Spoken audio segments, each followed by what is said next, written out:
Hi, I'm Varnaz and welcome to Low Carb Keto Recipes and Having Fun.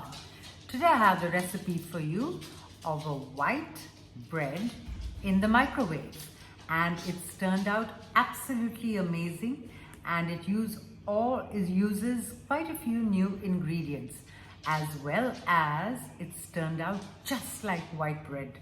So let me show you what it looks like. The pliability, can you see that?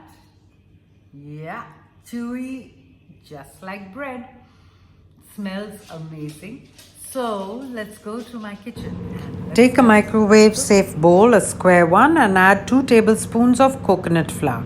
Now add 2 tablespoons of egg white powder, a quarter teaspoon of salt, and quarter teaspoon of baking soda, and 1 tablespoon of psyllium husk, and 2 teaspoons of apple cider vinegar. Lastly, 1 tablespoon of olive oil.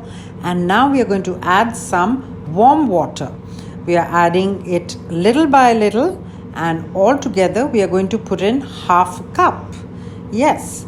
And give it all a good mix. Give it a tap, tap, tap. Ready for the microwave for exactly 2 minutes. And here it is out of the microwave. You can cut it beautifully into 2 slices. You can toast this. You can freeze this. It's absolutely amazing. And I made some amazing grilled cheese sandwiches with it. So see you in my next video. Bye then.